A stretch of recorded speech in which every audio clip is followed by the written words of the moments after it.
그래서 이렇게 지식이 없는 제사, 지식이 없는 예배는 우상 숭배에 불과할 뿐입니다. 복과 생명의 근원이신 하나님을 버려버렸기 때문에 그들이 아무리 뭘 가진다 할지라도 거기서 진정한 만족을 얻을 수 없어요. 아무리 음행을 해도 자손이 불어나지 않습니다.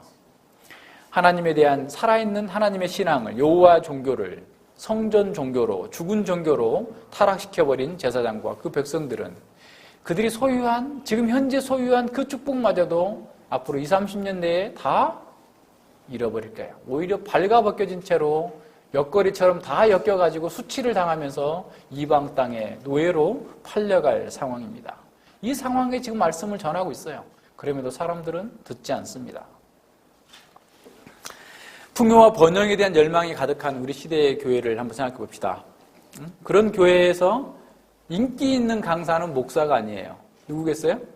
세상에서 성공한 유명한 연예인, 세상에서 성공한 기업가, 이런 사람들이 오히려 교회 내에서 인기 강사, 유명 인사들입니다. 그들의 간증은 어떻게 해서 성공했다, 어떻게 해서 복받았다 라고 하는 것들을 늘 보는 거죠. 사람들이 그런 사람들에 대해서 열광하는 것은 자신들이 그런 세상의 풍요와 번영을 섬기고 있다는 것의 또 다른 증거예요.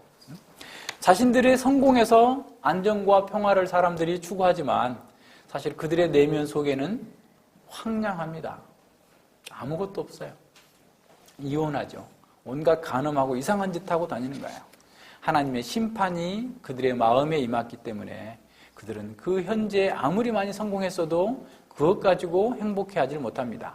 그래서 허탄한 삶에 굴복하게 되는 거예요.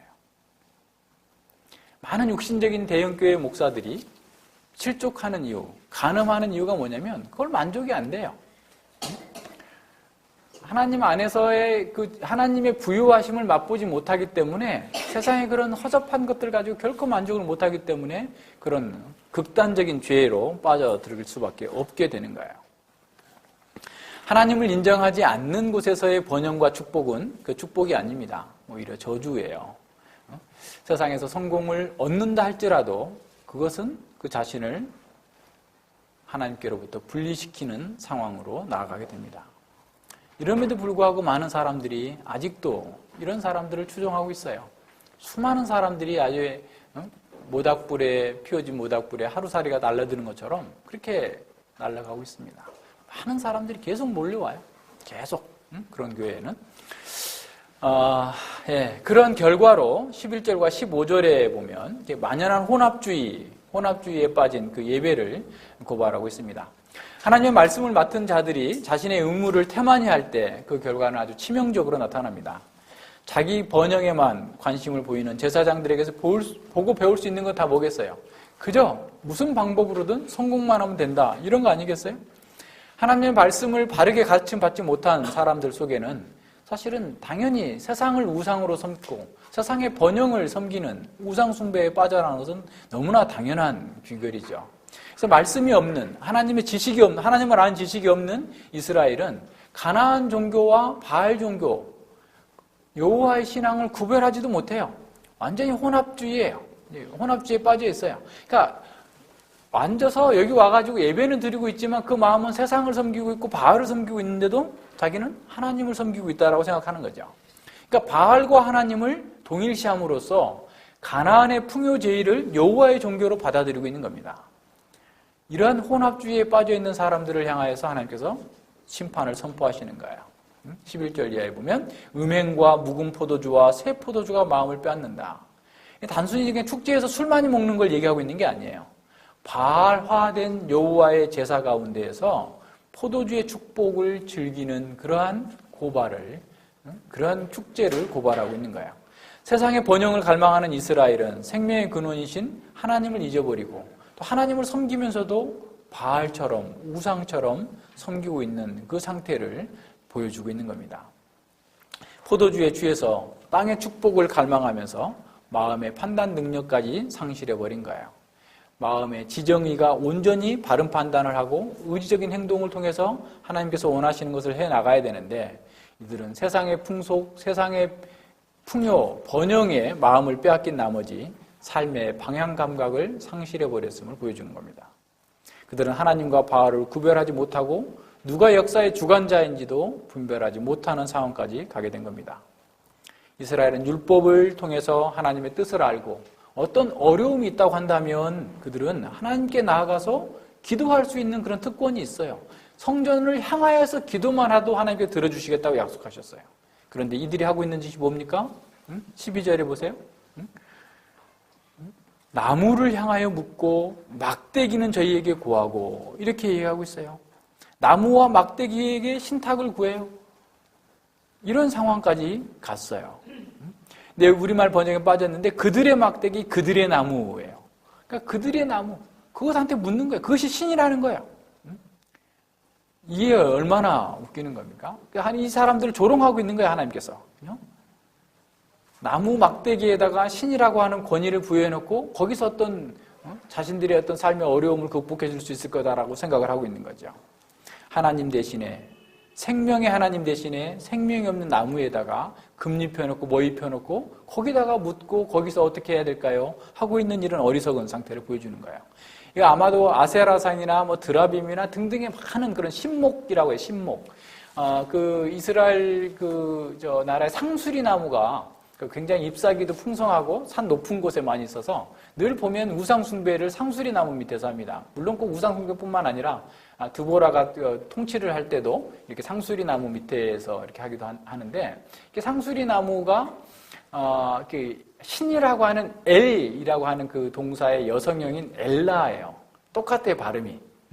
그러니까 엘라라고 하는 그 상수리 나무 이름과 하나님이라는 이름 동일해. 그러니까 거기서 그 나무 가지를 흔들어 가지고 입이 떨어지는 걸 보고 점을 친다든가 등등의 온갖 우상숭배 잔을 만들어 놓고 그것이 마치 신목이라고 생각해요. 그 신성이 있는, 신기가 있는 나무다고 그래서 거기서 점치고 하는 이런 짓들을 지금 하고 있음을 풍자하고 있는 거예요. 그러니까 하나님의 백성이 살아계신 하나님께 물어야 되는데 죽은 막대기에게 묻고 있는 이런 상황입니다. 웃기는 거죠. 그러니까 돈만 아는 제사장들 밑에서 아무것도 배운 것이 없는 이스라엘 백성들은 계속해서 엉뚱한 짓을 하는 거예요. 그러니까 여호와의 이름으로 우상을 섬기고 헛된 짓을 하고 있는 이런 상황을 보여주고 있습니다. 그들이 음란한 마음에 미혹됐다라고 했는데 이 음란한 영으로 번역하는 게 좋아요.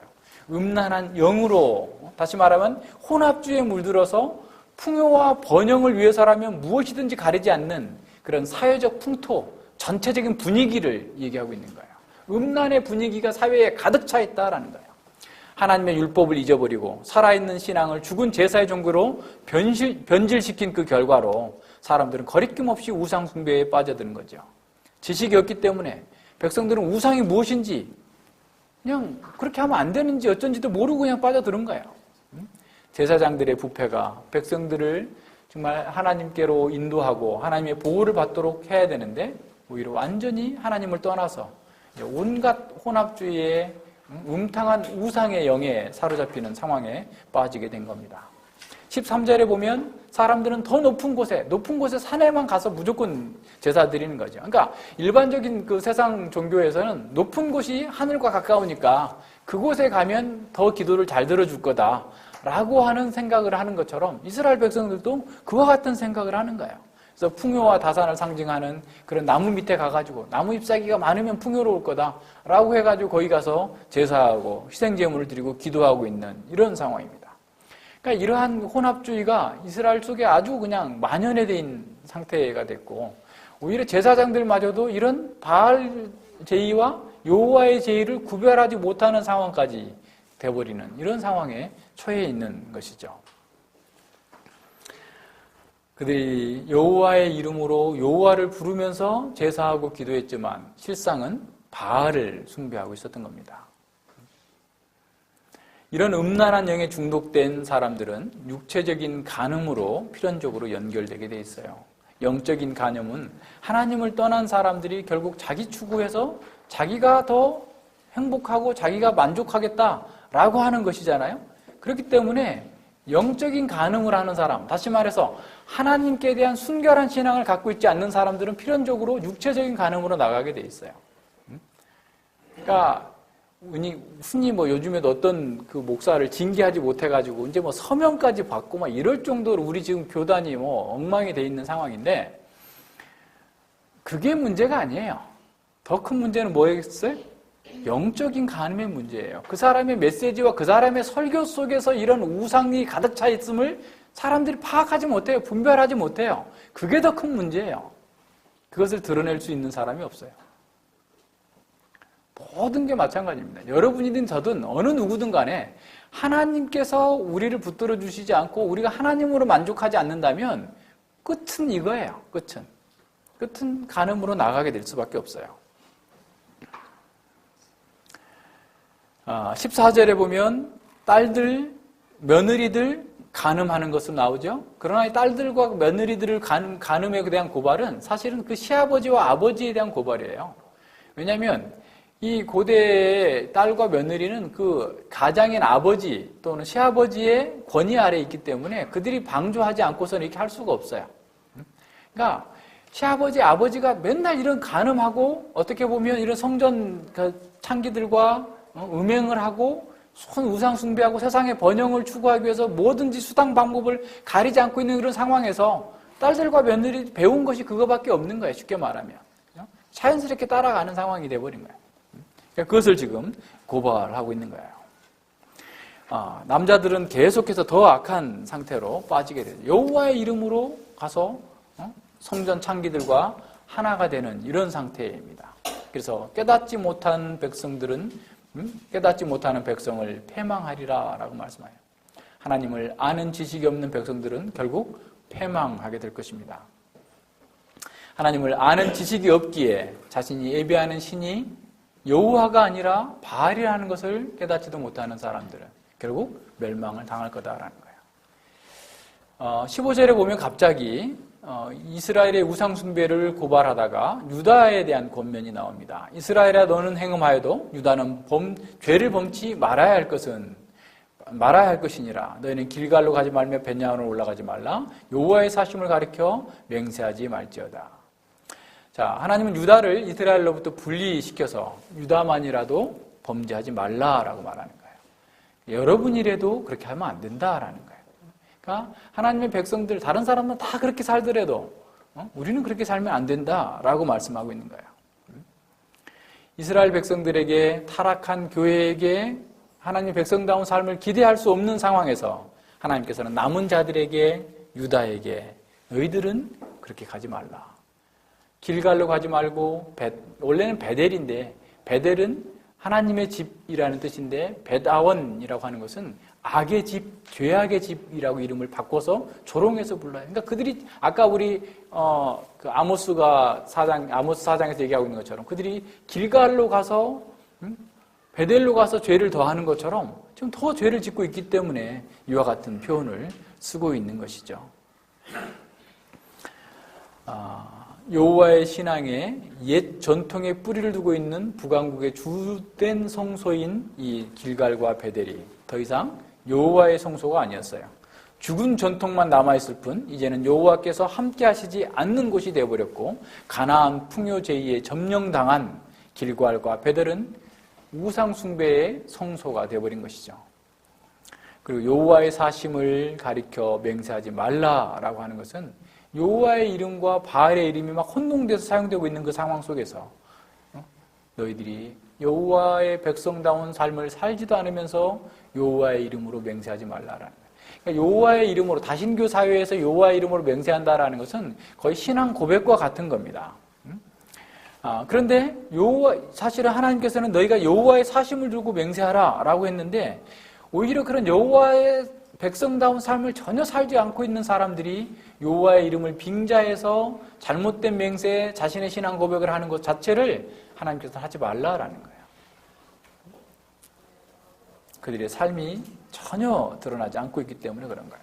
오히려 하나님을 자신과 자기 만족과 자기 행복 추구를 위한 도구로 만들어버리고 여러 많은 신들 중에 또 다른 하나의 신으로 만들어버리기 때문에 입으로는 여호와를 고백하고 여호와의 신앙을 고백하지만 그 삶에서는 바알을 섬기고 있는 그 상태를 지적하고 있는 겁니다. 오늘날도 하나님을 아는 지식이 없는 사람들 속에서 똑같은 것을 발견해요. 하나님의 이름을 그렇게 입에 달고 다니지만 주여 주여 주여를 그렇게 하지만 실제 삶 가운데서 바알에 속한 자인 것이 너무 명확하게 드러나는 사람들 속에 우리는 차라리 하나님의 이름을 부르지 않았으면 좋겠다라고 하는 생각을 하는 거예요. 16절과 19절에서는 그들의 파국을 이렇게 자초하고 있음을 보여줍니다. 완강한 암소 같아요. 하나님의 선지자가 계속해서 하나님의 말씀을 선포하고 있음에도 불구하고 그들은 전혀 반응을 보이지 않습니다. 그래서 하나님께서 최종적인 선고를 하고 있는 거예요. 우상 숭배를 떠나라. 여호와의 신앙의 순결함으로 돌아오라. 라고 계속해서 그들에게 거듭된 경고와 선포를 하였음에도 불구하고 그들은 그것을 이런 지하에 거부해버렸음을 알 수 있습니다. 그들은 고집센 암소가 완강하게 자신의 잘못된 길에서 돌이키지 않는 것처럼 계속해서 잘못된 길로 가고 있는 거예요. 그렇기 때문에 이제는 멸망을 피할 수 없는 상황에 처해 있다라는 거예요. 우상을 따르면서도 하나님을 따른다고 착각에 빠져서 계속해서 자기 길에서 돌이키지 않는 겁니다. 16절 보십시오. 이스라엘은 완강한 암소처럼 완강하니 이제 여호와께서 어린 양을 넓은 들에서 먹임같이 저희를 먹이겠느냐. 과거에는 아주 길 잘 들인 암소처럼 순종하여서 하나님의 뜻을 잘 이루었던 그런 사람들이 이제는 고집불통의 암소가 되어버린 거예요. 이런 사람들에게 선지자가 아무리 얘기를 해도 소규의 경익기가 된 거예요. 자기밖에 모르기 때문에 하나님의 뜻을 따라오라 라고 해도 결코 움직이지 않는 이런 상태로 떨어져 있는 그 상황을 보여주는 거죠. 그들은 여호와를 목자로 자신들을 그분의 양으로 간주했을 것입니다. 그래서 하나님께서 자신들에게 넓은 들, 정말 풍요와 번영의 상징, 자유의 상징의 그런 꼴을 먹여주실 것을 기대했을 겁니다. 그러나 여호와의 율법을 거절한 이스라엘에게 하나님께서는 그들의 목자가 되기를 거부하시는 거예요. 할 수 없음을 선언하시는 거예요. 목자에게 고집된 암소를 돌봐야 될 의무가 전혀 없다라는 겁니다. 여호와를 배반하고 바알을 쫓고 있는 이스라엘 백성들은 더 이상 여호와의 양이 아니다라고 하는 사실을 선포하고 있는 것이죠. 주님의 음성을 따르지 않고 자기 뜻대로 행동하는 완강한 암소는 하나님과 전혀 상관없이 살 것이다. 풍요와 안전을 상징했던 그 넓은 들은 이제 약육강식만 남아있는 살육의 거친 들판으로 변모하게 될 것을 예언하고 있는 겁니다. 광야에서 하나님과 언약을 맺고 연합했던 이스라엘 백성들이 하나님을 버리고 우상과 연합함으로 말미암아서 그들은 의지적으로 지속적으로 하나님을 떠나서 하나님을 반대하는 세력 속에서 하나님의 이름을 불렀던 것입니다. 12장 1절에 보면 아수르와 애굽의 동맹을 연합했다라고 했는데 이들은 여호와의 이름을 부르면서도 자신을 위해서라면 누구와도 다 연합할 수 있는 그런 사람들이었죠. 하나님은 여러 신들 가운데 자기를 도와줄 수 있는 어떤 신의 하나에 불과한 거예요. 유일신이 아닌 거예요. 그러나 에브라임은 바로 그 대가를 치러야 될 것입니다. 하나님께서 그들을 더 이상 간섭하지 않으시고 우상에게 내버려 두시겠다라는 거예요. 이제는 더 이상 선지자를 보내서 그들을 경고하시지도 않겠다라고 말씀하는 거예요. 에브라임이 우상과 연합하였으니 17절에 버려두리라. 더 이상 그들을 어떻게 말씀도 하지도 않겠다라는 거예요. 하나님의 말씀을 고의적으로 듣지 않으려고 하는 이 사람들 속에 하나님의 말씀을 빼앗아 버리시겠다라는 거예요. 이사야 28장에서도 나오죠.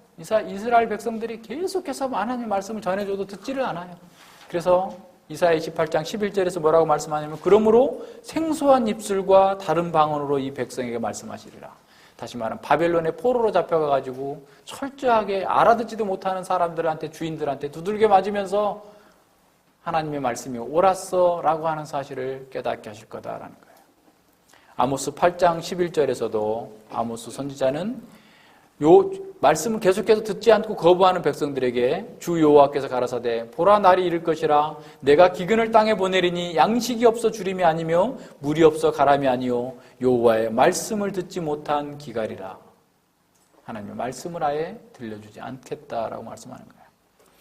앞서 2장 6절과 7절에서 하나님께서는 그들에게 음행하고 있는 그 여인을 사랑해서 음행하러 가지 못하도록 가시던 굴로 담으로 막아서 그들을 회복하시겠다라고 했는데 계속해서 말씀을 듣지 않고 고집센 암소처럼 자기 길로 향하고 있는 이 사람들에게는 아예 하나님의 백성이라고 하는 주의 자체를 빼앗아 버리시겠다라는 거예요. 버려버리시겠다라는 거예요.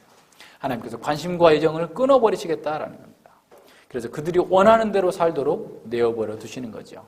생명의 하나님을 버리고 우상을 쫓는 이스라엘은 무지와 완고함 가운데 버려져서 허망한 삶을 살다가 고통스러운 결말을 맞이하게 될 것을 선언하고 있는 겁니다. 18절에 보면 그들은 풍요제의에 빠져서 제의적 음란이 만연한 실상을 고발하고 있죠. 그들은 우상의 제의에 참석해서 술과 음행을 즐기는 것이 아주 일상적인 것이 됐고, 제사를 핑계 삼아서 산당 그늘 아래서 술잔치를 벌이고 행음하며 수치스러운 쾌락을 즐겨 쓴 겁니다. 바알과 여호와를 구별하지 못하고 혼합주의에 빠져서 온갖 형국들을 마음껏 행한 거야. 하나님 말씀을 노골적으로 무시하면서도 부끄러워할 줄 모르는 상황이 된 거죠. 오늘 우리 시대의 상황과 너무 흡사하지 않아요? 그러나 이렇게 음란에 빠진 자들을 하나님께서 광풍에 휩쓸려 가게 하시겠다라는 거예요. 19절 보세요. 바람이 그 날개로 저를 쌌나니 저희가 그 재물로 인하여 수치를 당하리라. 바람이 그들을 쌌다라는 거예요. 여기서 바람이라는 것은 앞서 12절에 나왔던 음란한 영과 동일한 같은 단어 루아흐예요. 같은 단어입니다. 음란의 바람에 미혹되어서 음란을 즐기고 있는 사람들을 음란의 바람에 사로잡혀서 날려가게 하실 거다라는 거예요. 자, 음란을 즐기는 그 행위 자체가 이미 그들은 죄이면서 동시에 심판이라는 사실을 우리에게 보여주고 있어요. 그러니까 12장 1절에서 에브라임의 대외적인 정책을 대외 정책을 책망하면서 이렇게 말씀하시죠. 에브라임은 바람을 먹으며 동풍을 따라가서 그들이 멸망하게 될 것을 선언하고 있어요. 그러니까 음란의 영에 사로잡혀서 삶의 방향을 잃고 헛된 짓을 몰입하고 있는, 헛된 짓에 빠져 있는 그 자체가 사실은 그들의 멸망의 징조인 거예요. 세상의 풍요를 쫓는 우상과 정치적 동맹을 통하여서 자신들의 안정과 행복을 보장하려고 했던 그 모든 것들이 바람을 쫓는 것과 같고 자기 파멸적인 행위였음이 드러나게 될 거다라는 겁니다. 본문에서 1차적인 문맥에서 이 바람은 아수르를 상징하는 거죠. 그리고 결국 그 음란한 바람, 스스로 파멸에 이르게 하는 음란의 영, 우상도 함께 얘기하고 있는 거예요. 우상에게 바쳤던 그들의 재물이 그들을 수치를 가져다 줄 거예요. 재물이 자신을 지켜줄 것이다 라고 생각했지만 그 재물 때문에 그들은 패망하게 될 겁니다. 폭풍이 불어서 한순간에 모든 것이 날아가 버리는 것처럼 그들은 졸지에 완전한 패망을 당하게 될 것입니다. 그들은 자신이 의지하던 우상들로 인해서 공격을 받고 포로가 되고 비참하게 끌려가게 될 거예요. 많은 사람들이 일시적인 성공으로 인해서 눈이 멀어져서 자신의 그 영원한 실상을, 영적인 실상을 보지 못하게 되는 거예요. 자기 눈앞에 멸망이 와 있음에도 불구하고 깨닫지 못하고 헛다는 것을 계속해서 추구하다가 홀연히 멸망에 처하게 됩니다.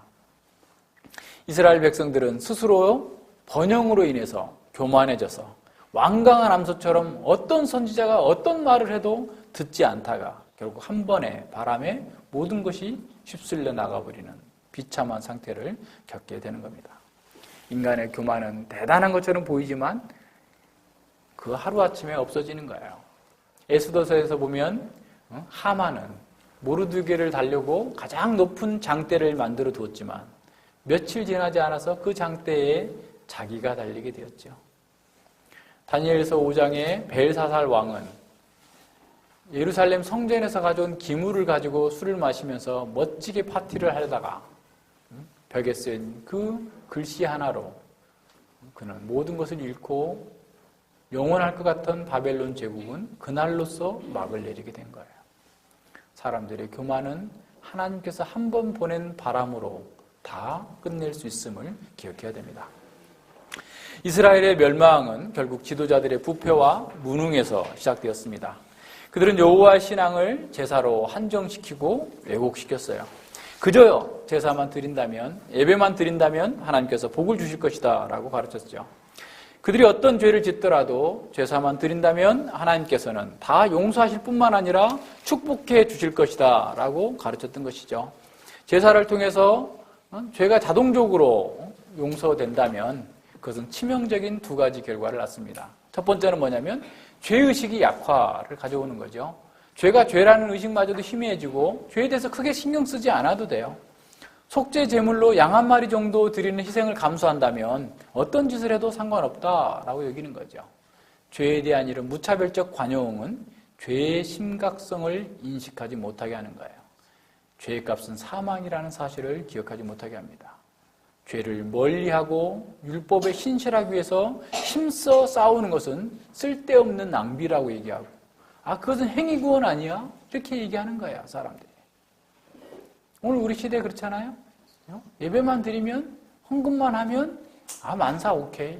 뭐 그렇게, 성화도 하나님께서 해주시는 거야. 뭐 그렇게 성화하면서 그렇게 고통스럽게 뭐 살려고 그래. 하면서 그것도 은혜야. 가만히 있어도 된다는 거예요. 오늘 우리 시대의 경향이에요. 두 번째 봅시다. 죄 용서의 주체가 하나님이 아니라 제사를 드리는 자신이나 제사장에게로 옮겨가 버리는 거죠.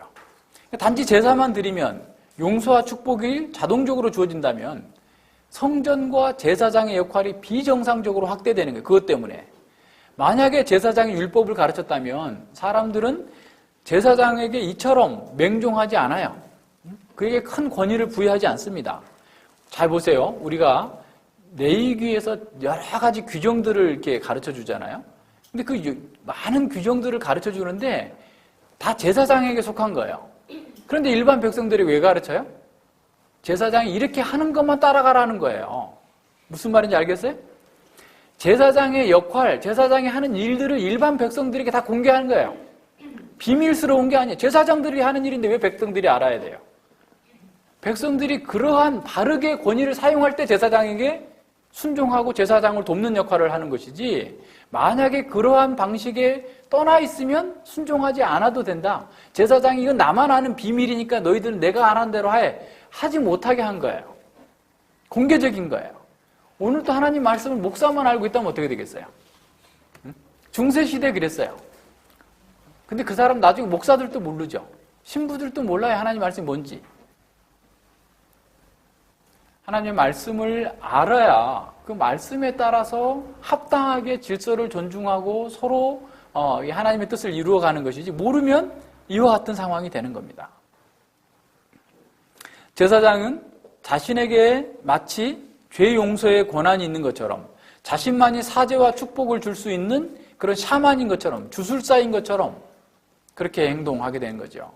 그래서 그들은 하나님의 자리에 앉아서 백성들을 오도하고 이용해 먹는 것입니다. 백성들이 지식이 없어야 자신들이 무슨 짓을 하더라도 하나님의 뜻인 것처럼 받아들일 수 있기 때문에 그런 거죠.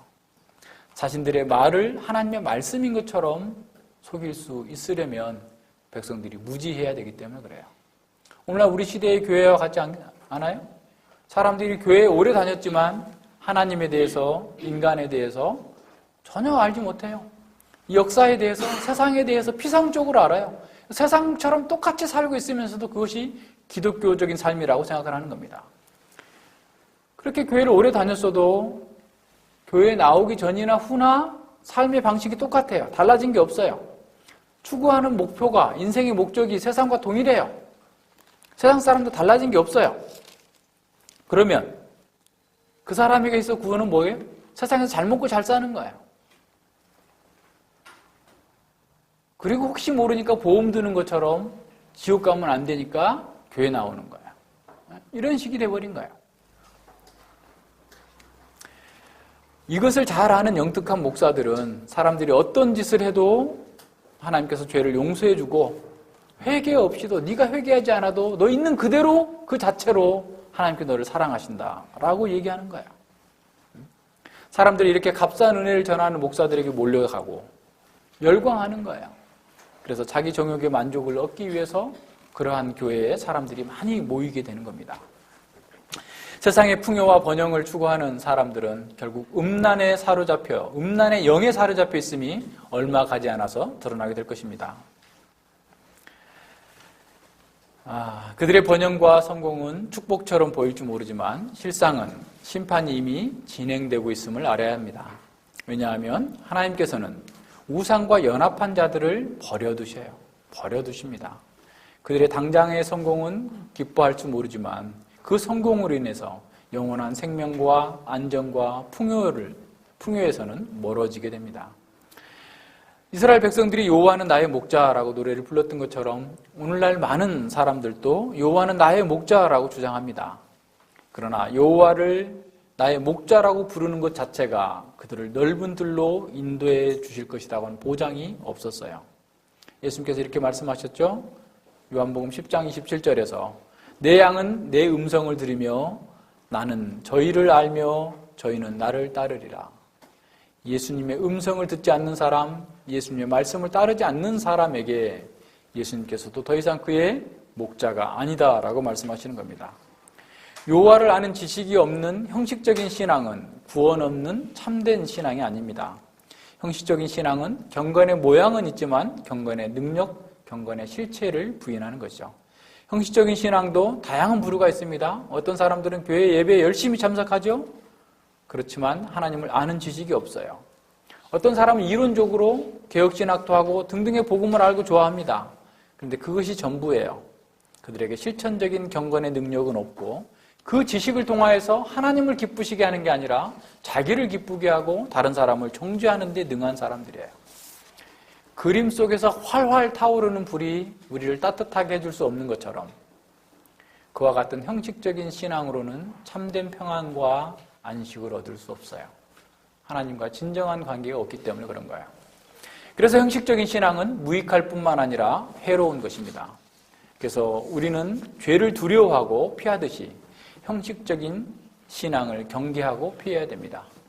죄는 칼을 빼들고 우리를 치러오는 원수처럼 보이지만 이와 같은 형식적인 신앙은 미소를 지으면서 우리에게 힘든 짐을 덜어주려는 형제처럼 다가옵니다.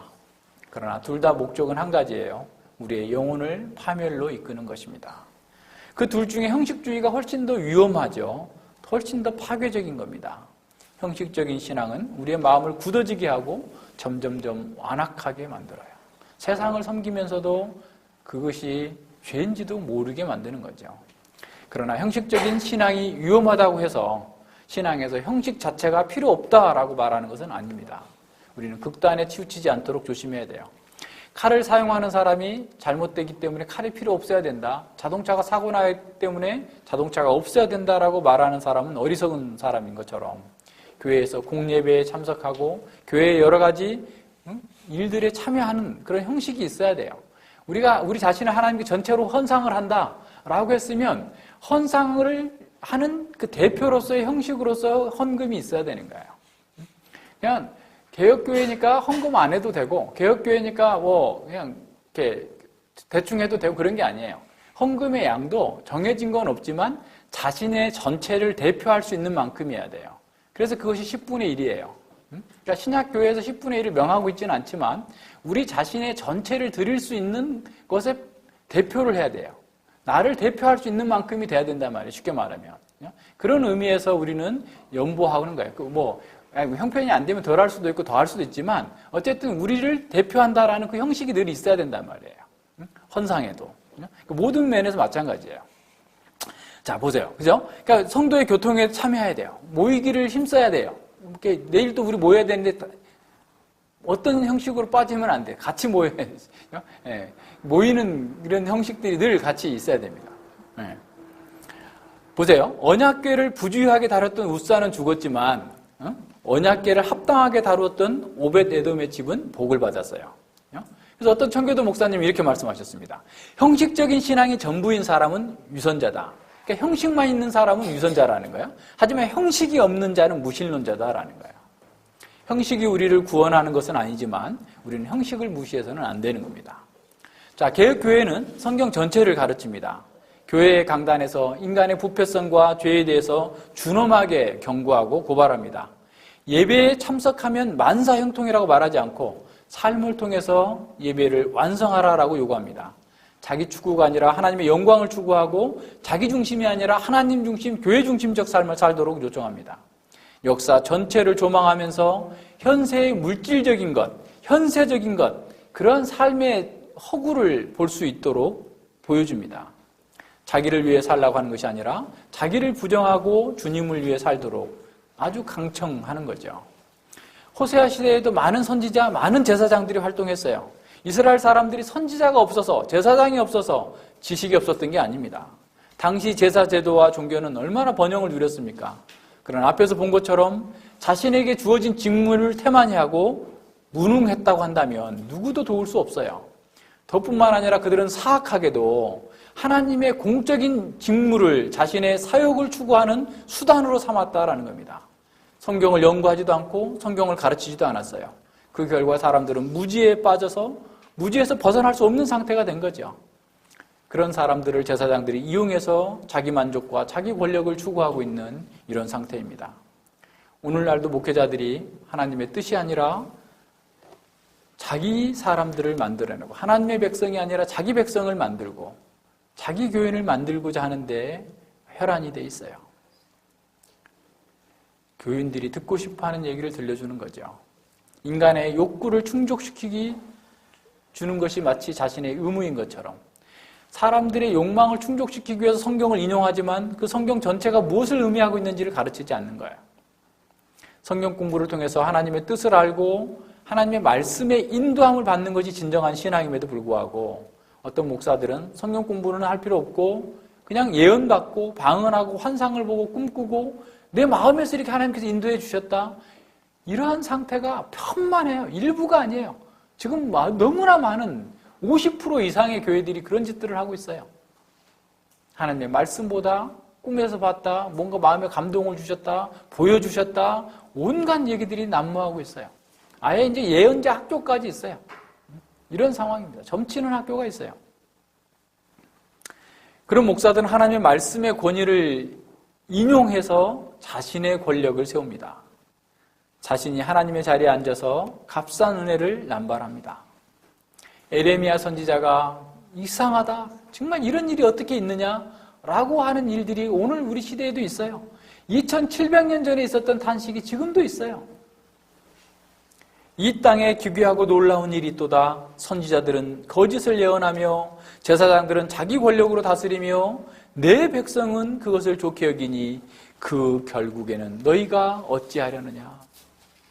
에레미야는 놀랍고 기괴한 일이다. 너무너무 괴롭다라는 거예요. 저런 거짓자들이 전하는 것에 대해서는 막 환호하고 따르는 거예요. 너무 많은 거예요. 대다수가 그렇게 따르고 있는 거예요. 그런데 에레미야가 전하면 사람들은 자신에게 욕으로 생각하는 거예요. 저 나쁜 놈. 자기한테 욕한다고 생각하는 거예요. 우리가 인간에 대해서 죄인입니다. 그렇게 살면 안 됩니다. 말씀에 따라서 이렇게 살아야 됩니다라고 하면 욕으로 생각하고 오히려 잡아먹으려고 하는 이 상태가 에레미야는 너무나 괴롭고 괴이하다라는 거예요.